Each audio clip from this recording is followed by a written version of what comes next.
Hey guys, I'm super grateful that I'm recording my podcast from my new house, and I can't believe that last week I was recording my podcast from my previous house, and a lot has happened within like last 7 days.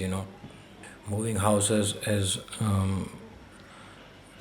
not easy. It can look easy, but it is not easy because it has a tendency of taking a toll upon you emotionally and.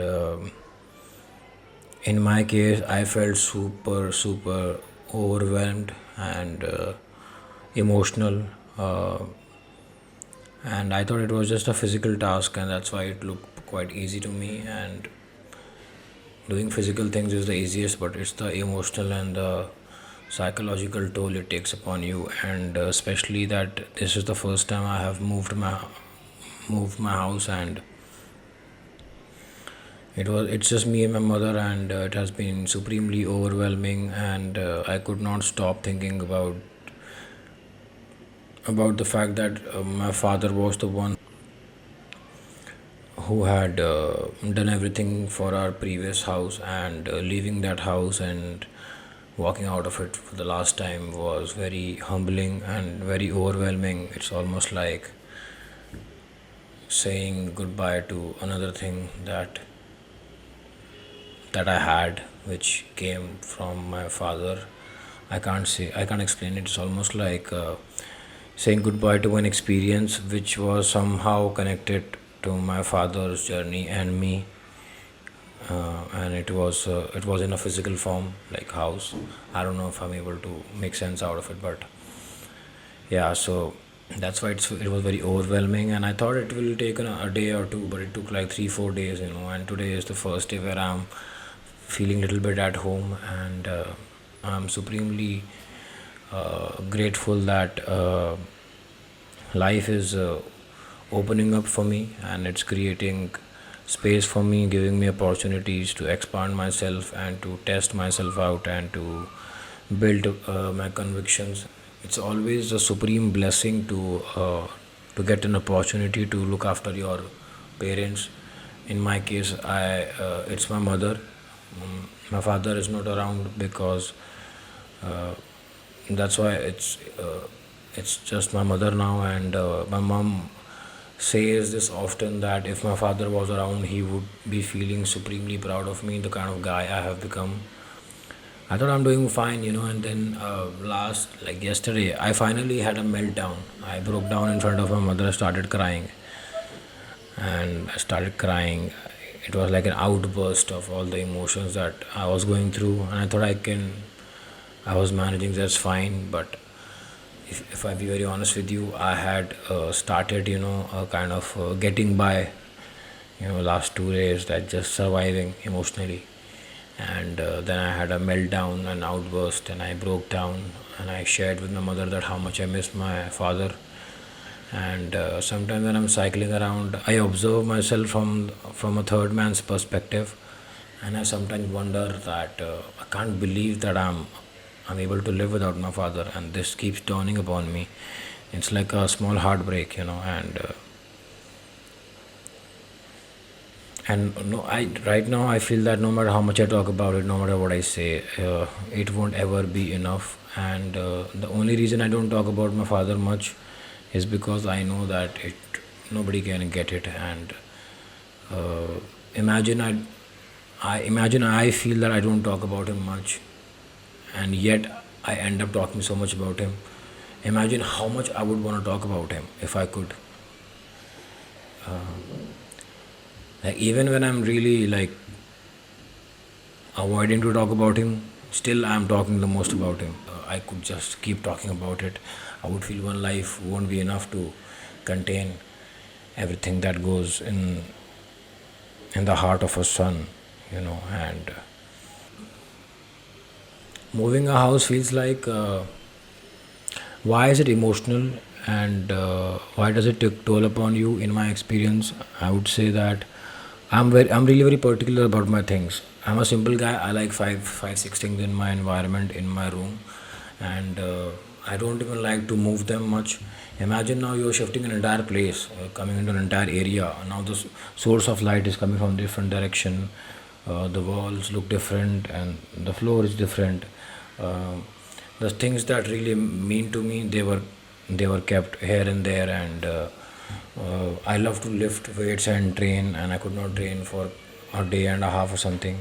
That also took a toll upon me. And then I like to cook my meals. I could not cook and eat what I want to eat, and these things that really matter, and I could not even find my brush.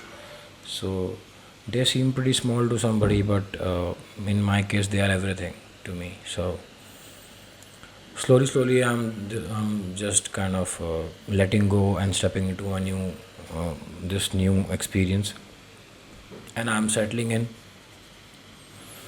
Like in this house the light is pretty harsh, so I had to figure out a way to get my lamp out from the packing, and because I like soft lighting in my room, like not too dark, not too bright, somewhere in the middle. So I tried to readjust that, and then there was no internet, which means I could not watch movies that I watch on Mubi sometimes, and on various platforms. So I got my internet installed yesterday. The Holi that came in between, that was the most challenging day for me, because I don't celebrate Holi, and due to Holi they had shut almost everything.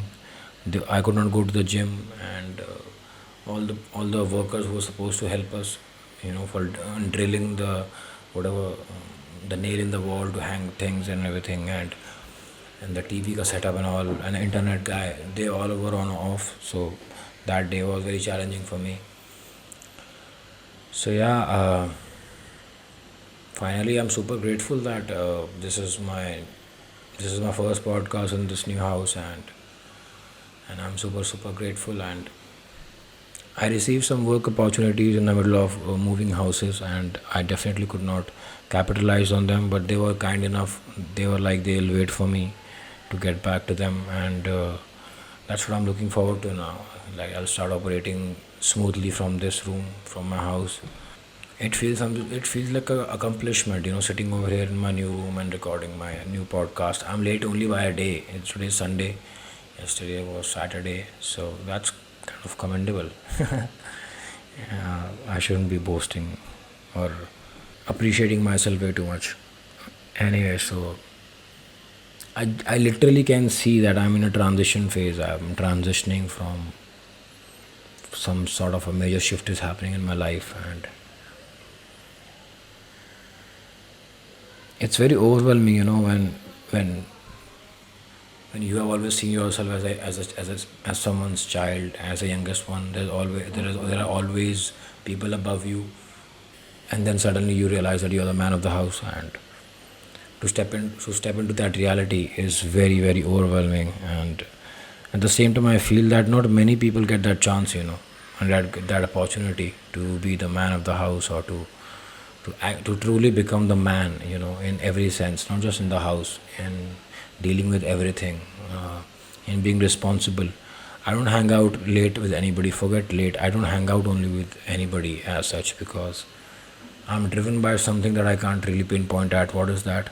I really like to be with life, and everything else feel like time, like wasting life or not respecting myself. Because people have a habit of blabbering. They say anything. They fill their days with noise. They recycle today with what they had done yesterday, and that's how they live their days. And when you meet certain such people, they won't have anything fresh to say to you. They will be recycling past stories, or they'll be projecting some future stories in the present moment, and you will be observing that. So why would you do that when you can simply sit around a tree and just be? And because this moment, this day is never coming back again. It's pretty illogical, man. Whatever I do is extremely illogical. I don't like to hang with people because that's a waste of time. If you hang with people and they have something to offer to you, like a creative advice, because I love shooting, watching films, understanding about the camera, shooting, capturing life. If somebody is collabing with you creatively, then that's a beautiful thing to do. It's a divine collaboration, and I look forward to that. But the so-called people who just want to hang, just kind of blabber stuff, I think that's a waste of time. And if I elaborate on that, and if I truly dive deep into it, I would say fundamentally that's borderline not respecting yourself. When you don't respect yourself, you hang out with anybody. You don't respect yourself, your time, your energy. People who lack purpose, they will hang out with anybody. They will do anything, and they have no sense of direction, no sense of purpose. To choose nothing is the highest thing to do. Like, uh, when I say nothing, you might be imagining somebody sitting on some sort of a bench and scrolling through phone. That is not nothing. Nothing means truly being with life, and doing the simple things. And that's the beauty and the most powerful thing to do. So yeah, this is me reporting from my room right now, and this is a podcast number 70, 71st. I think this is a 71st podcast, and this will be pretty normal and bland one because I just need to get back at it, and I'm super super grateful, and I'm looking forward to creating more things, and to stay in touch with each one of you. And you can write to me, you can share your journey with me, what's happening in your life currently. You can write to me, I'll be hearing it, I'll be reading it. And this is where I'm transitioning, and being the man of the house. And being the man of the house is knowing and realizing that it's about time that we need to bring about the change and the shift in all our relations, in all our dealings and exchanges with people, shifting from the nature of shift, experiencing a shift in the nature of each and every relationship. For example, if all your relationships were based on the basis of asking and taking, so it's about time you realize that life and relations are all about giving and sharing. So that is the meaning of being the man, being stepping into your higher version, and we are here to give, to share, to support, to collaborate, to grow, and to evolve, and above all, to enjoy. Anything else is bullshit. So yeah, thank you guys. Love and peace to each one of you. Bye, take care.